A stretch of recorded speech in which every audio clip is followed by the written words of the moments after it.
Hey guys, it's Jake here with eTrailer. Today we have a 2017 Jeep Wrangler Unlimited, and we're going to be taking a look at, and I'm going to show you how to install the CURT front mount trailer hitch.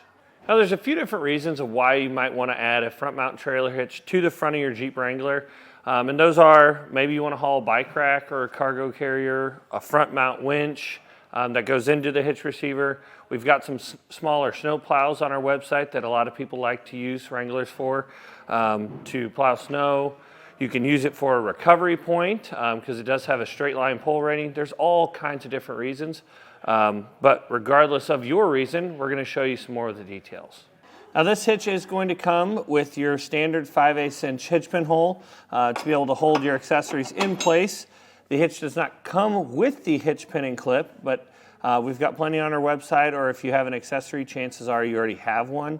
The receiver tube opening will be a 2-inch by 2-inch opening.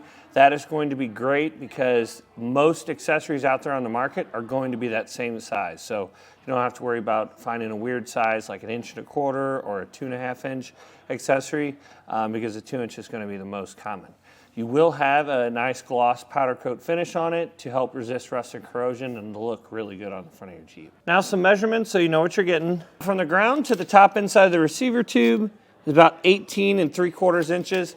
This is good to keep in mind if you're planning on using this to tote trailers around, if you get them into tighter parking spots. It'll help you determine what rise or drop that you need. The other thing it helps with is it'll help you with whether or not you're going to need a rise or drop in your shank for your cargo carriers or bike racks. There's a lot of bike racks out there that will have a 2-inch raise just built into them naturally.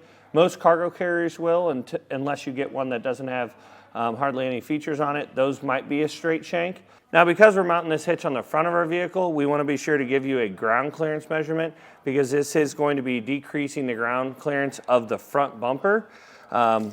Typically you don't do it with like hitches on the backs of vehicles because it's not that big a deal. But for our approach angle, you're going to have 16 1/4. Now that measurement's going to depend, as well as the other measurement we gave you for the top inside. If you have aftermarket wheels and tires or a lift kit, stuff like that, that measurement's going to change a little bit. We are sitting on factory wheels and tires, so you can do with that what you will. Now as far as the installation goes, it's not too bad. You do have one hole in the frame rail that we're going to have to enlarge using a grinding bit, so you want to make sure you have one of those. We use an angle drill in order to do that, but other than that, it's not too terrible. There are some tighter places that you have to get hardware reach up into place, but hopefully with my help, you're going to be able to get yours installed. But with that being said, let's go ahead and do it together. To begin our installation, we're going to have to remove our skid plate down here. Now, if it's a metal skid plate that you have, typically those are on the Rubicon models. You're going to have some 15mm bolts under here that you'll have to remove. If you have a plastic one, it's just going to be these push-pin fasteners, and all you have to do is take either a flathead screwdriver or a trim panel removal tool, and you want to pop the head out, and then the base should come out right after it. So just follow along the whole edge of this. There are going to be a few behind here that we have to remove.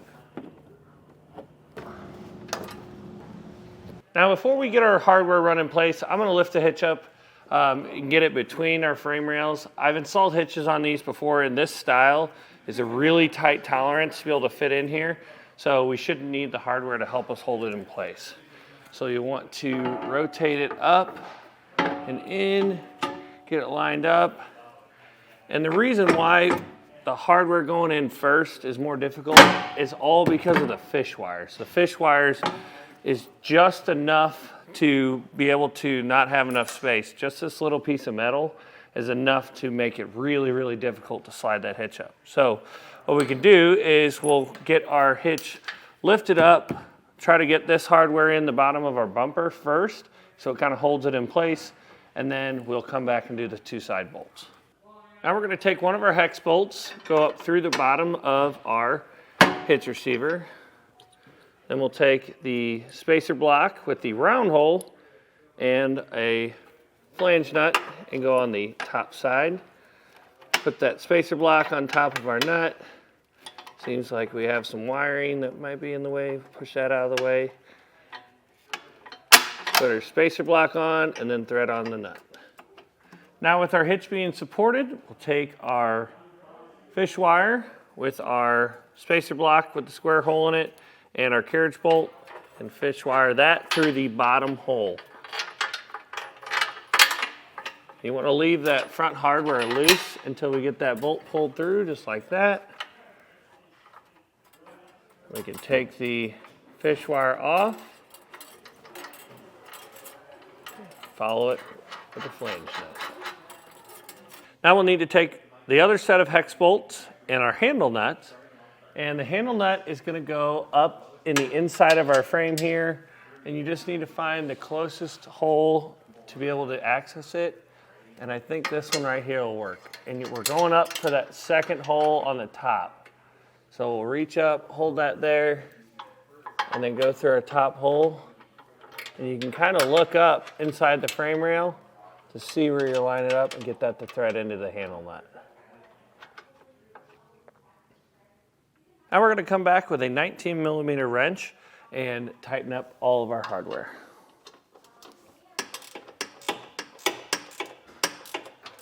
Now we'll come back with our torque wrench and torque everything to the specifications and the instructions.